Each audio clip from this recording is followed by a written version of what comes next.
பொங்கல் பண்டிகைக்கு இன்னும் 2 நாட்களே உள்ள நிலையில் ஜல்லிக்கட்டு போட்டிக்கு அனுமதி வழங்க கோரி தமிழகம் முழுவதும் போராட்டங்கள் தீவிரமடைந்துள்ளன.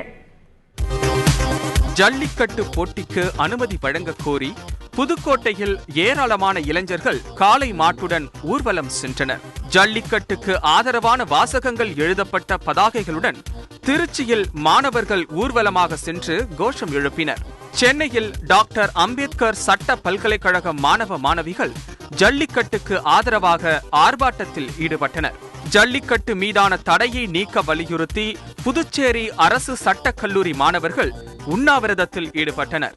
ஜல்லிக்கட்டுக்கு அனுமதி வழங்க கோரி மதுரை அவினியாபுரத்தில் மதுரை கல்லூரி மாணவர்கள் மறியல் போராட்டத்தில் ஈடுபட்டனர். அவர்களை போலீசார் கைது செய்தனர். ஜல்லிக்கட்டு மீதான தடையை நீக்க கோரி மன்னார்குடியில் ஏராளமான இளைஞர்கள் பேரணியாக சென்றனர்.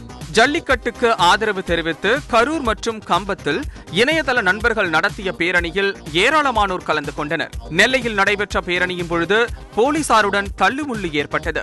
தஞ்சையில் போராட்டத்தில் ஈடுபட்ட மாணவ மாணவிகள் தடையை மீறி ஜல்லிக்கட்டு காளையை அவிழ்த்து விட்டதால் பரபரப்பு ஏற்பட்டது. இதேபோல் தமிழகம் முழுவதும் ஜல்லிக்கட்டுக்கு ஆதரவான போராட்டங்கள் தீவிரமடைந்துள்ளன. திருச்சி மாவட்டம் லால்குடியில் ஜல்லிக்கட்டு போட்டியை நடத்த வலியுறுத்தி இருசக்கர வாகன பேரணி நடைபெற்றது. இதில் கலந்து கொண்ட 150க்கும் மேற்பட்டோர் வருவாய் வட்டாட்சியரிடம் கோரிக்கை மனு அளித்தனர். அதில் வரும் பொங்கல் தினத்தன்று கிராமங்களில் காளையை அவிழ்த்துவிடும் நிகழ்ச்சியை நடத்த அனுமதி வழங்க வேண்டும் என்று குறிப்பிட்டிருந்தனர்.